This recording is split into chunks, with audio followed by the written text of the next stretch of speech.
sudah more than enough to send the message, the warning gitu kan. Jadi kita save di 5 menit pertama, bahkan 3 menit pertama kita udah tahu apakah itu terjadi. Selama ini kan enggak. Ya tentu masyarakatnya harus dilibatkan. Masyarakat sendiri itu juga yang melakukan bahaya dan bagaimana cara menghindarinya.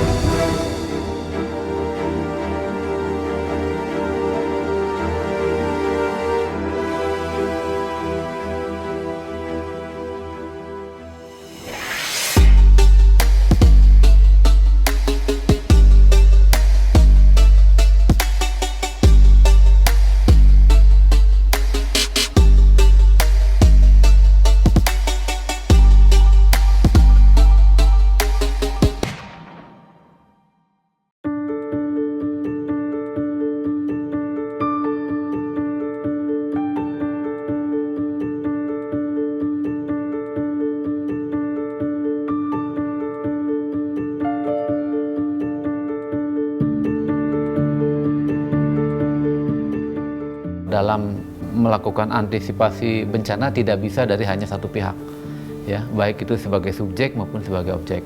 Demikian pun dari PVMBG Badan Geologi ini kan dari Kementerian SDM, kita berkoordinasi di bawah koordinasi dari BNPB, ada juga BMKG, ada juga kementerian lain.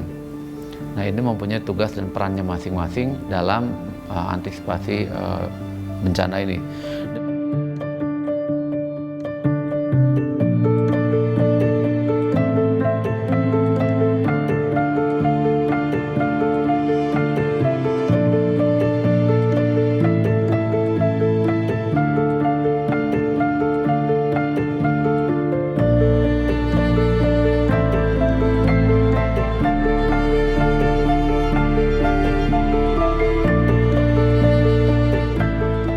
Kenapa di kita terjadi bencana? Karena Indonesia itu merupakan ring of fire ya, seperti tadi di awal. Kemudian juga merupakan pertemuan 4 lempeng ya, dari India, Australia maupun Eurasia maupun Pasifik. Nah, tentu konsekuensinya akan muncul namanya gunung api, akan muncul namanya gempa bumi.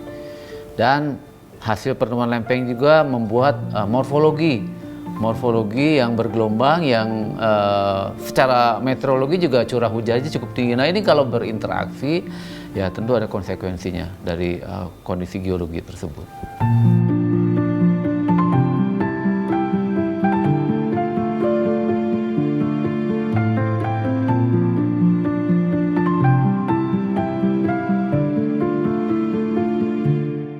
Salah satu indikator kalau kita bicara mitigasi adalah sudah diterapkannya Perda Building Code, yaitu Building Code bagaimana keamanan suatu bangunan terhadap suatu bencana, misalnya terhadap gempa. Nah, lebih berat lagi kalau kita bicara terhadap tsunami. Artinya bangunan yang ditetapkan sebagai tempat evakuasi untuk tsunami, misalnya untuk masyarakat pada saat menjelang akan ada tiba tsunami, harus aman dan kuat terhadap gempa dan tsunami. Artinya kekuatannya harus dipertimbangkan. Itu salah satu bentuk mitigasi. Tapi ada juga bentuk-bentuk mitigasi harusnya yang ramah ya. Ramah misalnya tidak hanya mitigasi seperti struktural seperti itu, tapi kita misalnya berbagai misalnya ecosystem based mitigation, yaitu misalnya membangun misalnya bagaimana peran dari Green Belt untuk mengurangi dampak berbagai bencana.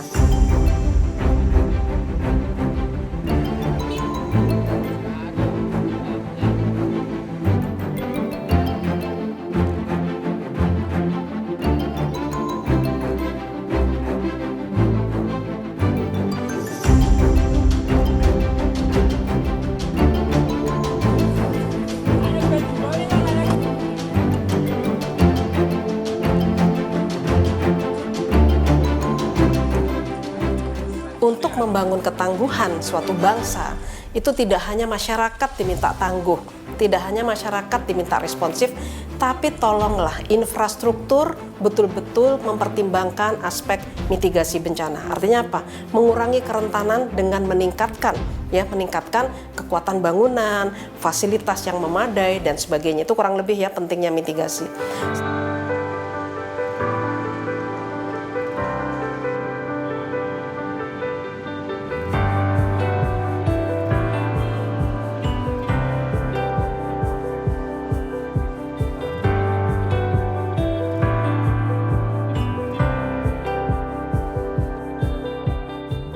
Yang paling dominan adalah kita mempunyai program namanya tanggap darurat.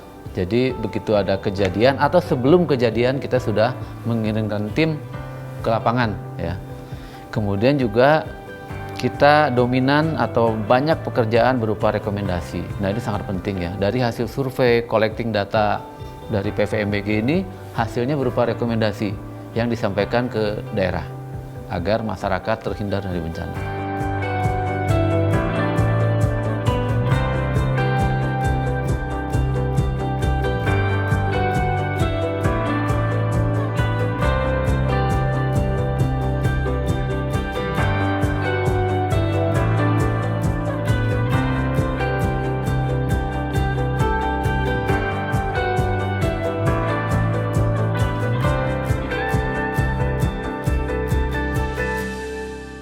Harus ada program yang menerus ya.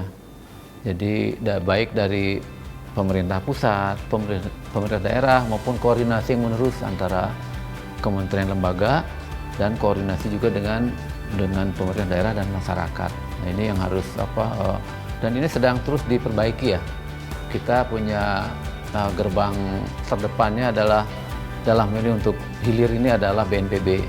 Kita mensupport data maupun skenario untuk BNPB dalam melakukan penanganan ya, baik pra bencana, saat bencana maupun sudah bencana di lapangan.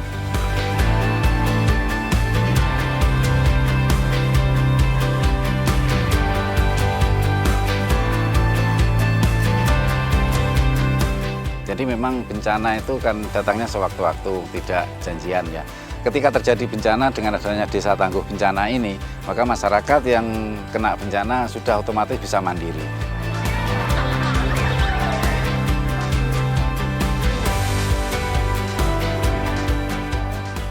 Kudu tandang, ora kudu kondang. Itu yang artinya kita harus siap bekerja apapun, kapanpun, dengan kondisi yang bagaimanapun, tanpa berpikir terkenal atau tenar seperti itu.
Di Kabupaten Nganjuk ini kan terkenal dengan kota angin, sehingga pada saat hujan yang lebat mungkin diiringi dengan angin yang kencang, ini banyak pohon yang tumbang.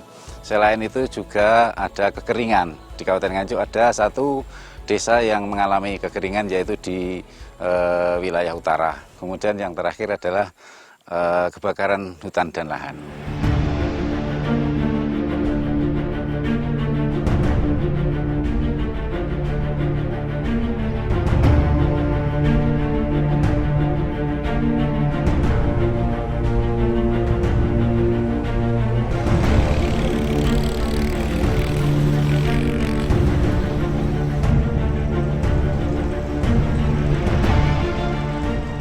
Dari 264 desa dan 20 kelurahan, sehingga ada 284 desa kelurahan.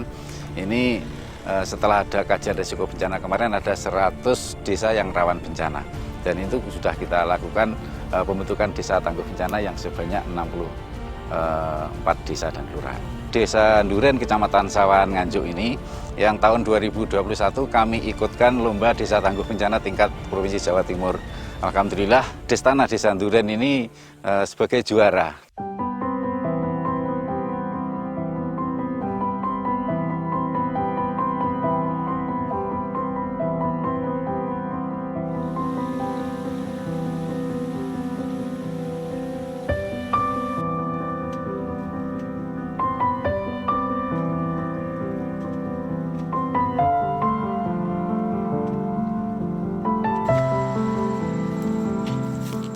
Desa Nduren ini lokasinya di lereng Gunung Wilis.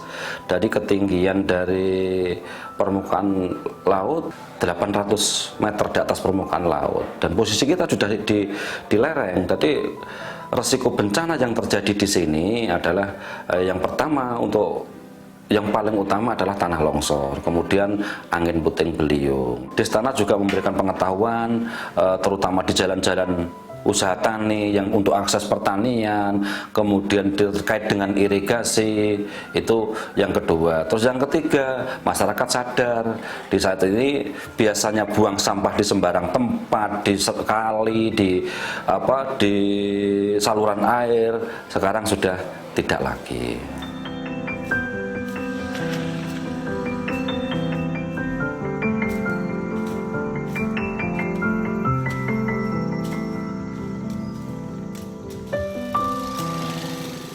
Saling menyampaikan informasi terkait wilayah masing-masing.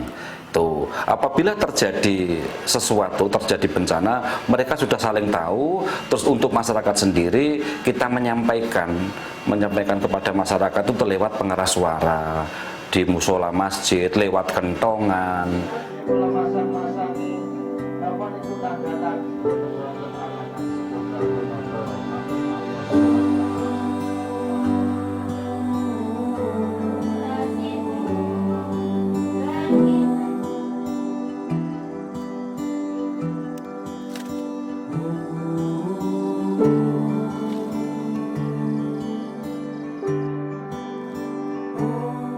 Destana di Nduren ini saya akui Mbak, sangat jempol sekali, sangat tanggap apabila ada bencana apapun itu, biar malam, siang, stand 24 jam. Jadi misalnya ada angin, ada longsor, dia cepat tanggap. Jadi satu komando, sekali komando berangkat.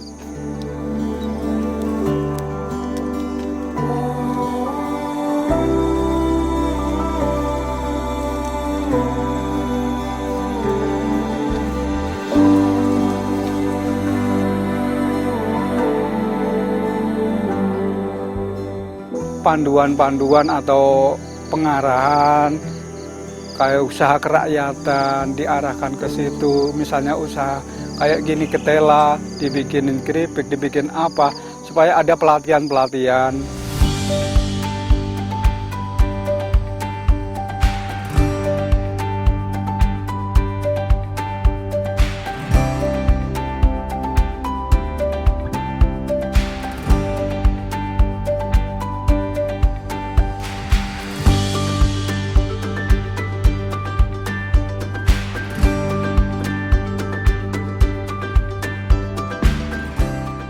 Ya, saya ikut-ikutan bertanam, cocok tanam waktu udah 2 tahun ini, Mbak. Menguntungkan dua-duanya lah. Jadi pengairan juga lebih lancar. Terus warganya bisa dapat uang gitu loh, Mbak. Longsornya juga nggak begitu ini. Nggak banget lah.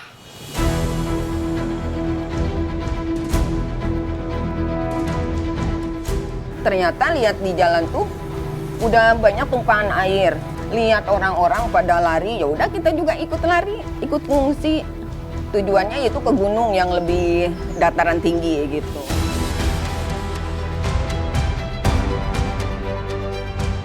Alat ini juga cukup mudah untuk dibuat maupun diproduksi di dalam negeri maupun juga dalam perawatannya bisa dilakukan oleh siapapun ya.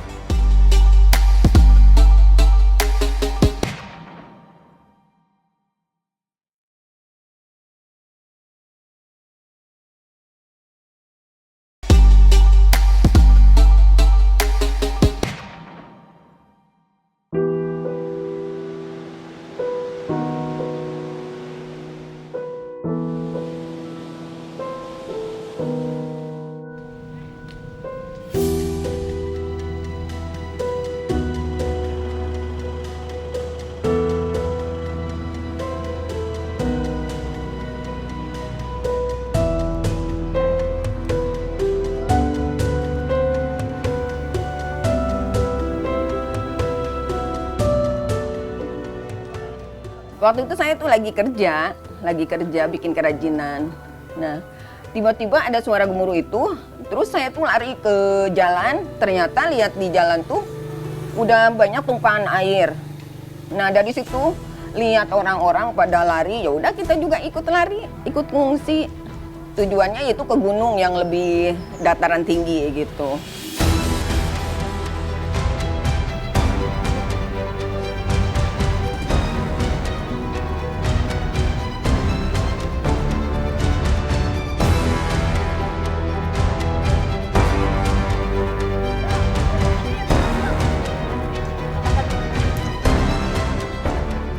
Waktu tsunami itu saya ngalamin lagi akan melaut, perahu tiba-tiba kesurudan, langsung datang lambak yang besar gitu, ombak yang besar. Saya lari naik pohon, perahu saya potong jadi 2.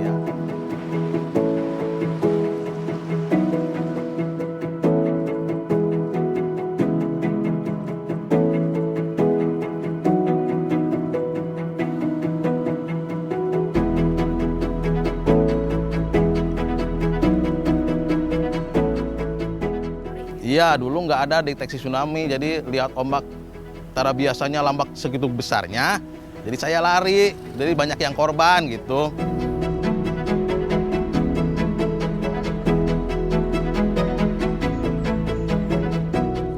Nggak ada, belum ada, karena belum tahu kejadian tsunami itu, sebelum kejadian tsunami itu seperti apa gitu, belum tahu.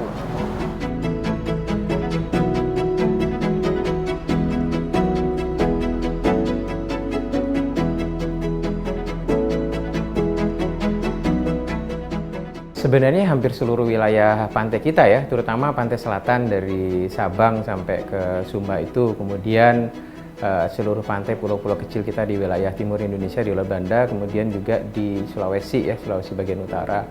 Nah, yang ya harus diperhatikan itu adalah mekanismenya. Jadi itu akan berhubungan dengan bagaimana sistem peringatan dini yang harus kita terapkan di wilayah Indonesia.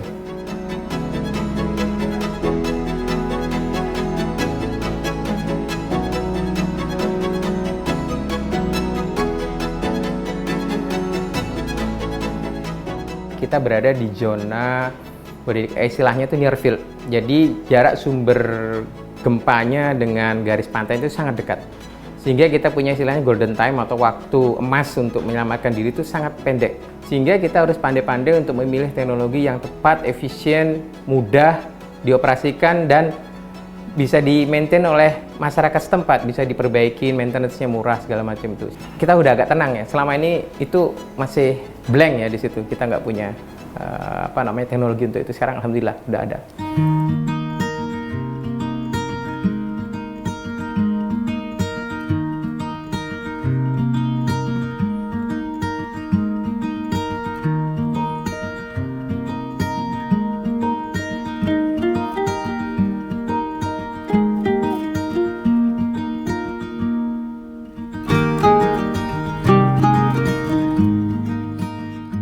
Sejauh ini alat-alat deteksi tsunami yang di luar si Puma dan IDSL ini itu harganya sangat mahal sekali ya. Sementara untuk si Puma dan IDSL ini ya, selain harganya memang cukup murah, itu bisa di bawah 50 juta per unit. Dalam perawatannya bisa dilakukan oleh siapapun ya, tidak perlu oleh ahli yang qualified, tetapi masyarakat biasa pun jika kita ajari ya dengan sedikit-sedikit ya, dengan kesabaran, itu mereka bisa juga berkontribusi atau terlibat langsung ya dalam operasional dan perawatan si Puma itu.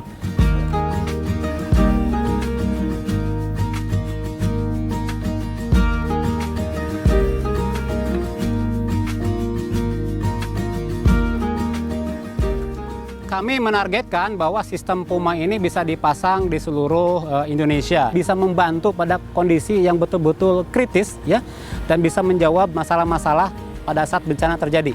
Ya, misalnya pada saat tidak ada listrik, tidak ada komunikasi, nah ini menjadi menjadi PR kita semua.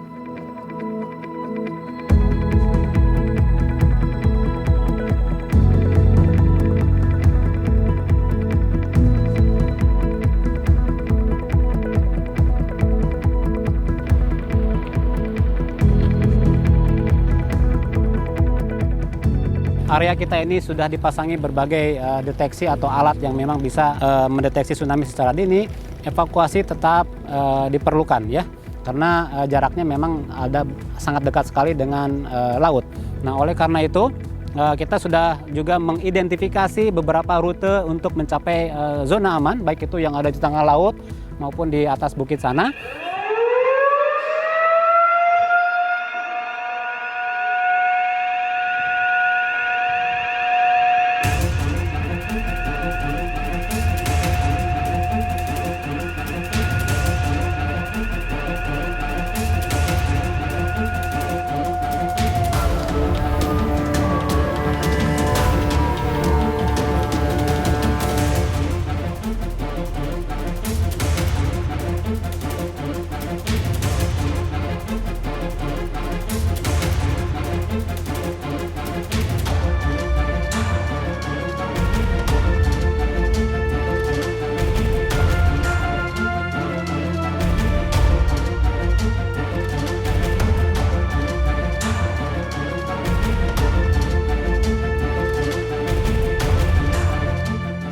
Kementerian Kelautan berinisiatif untuk membangun jembatan evakuasi ini, karena dengan adanya jembatan ini kita semua bisa menuju tempat evakuasi di bukit. Jaraknya terpangkas 1 km menjadi sekitar 2 km, dan jika kita berlari dari kantor masing-masing di sini menuju ke sana melalui jembatan ini, itu waktunya hanya sekitar 13 menit.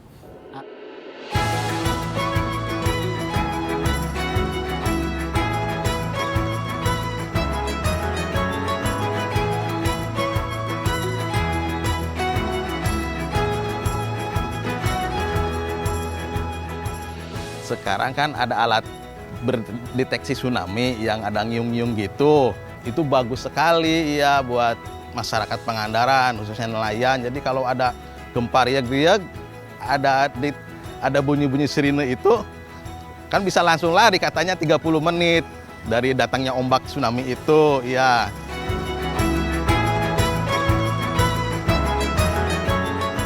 Kalau ada bunyi sirine itu yang namanya pendeteksi Puma.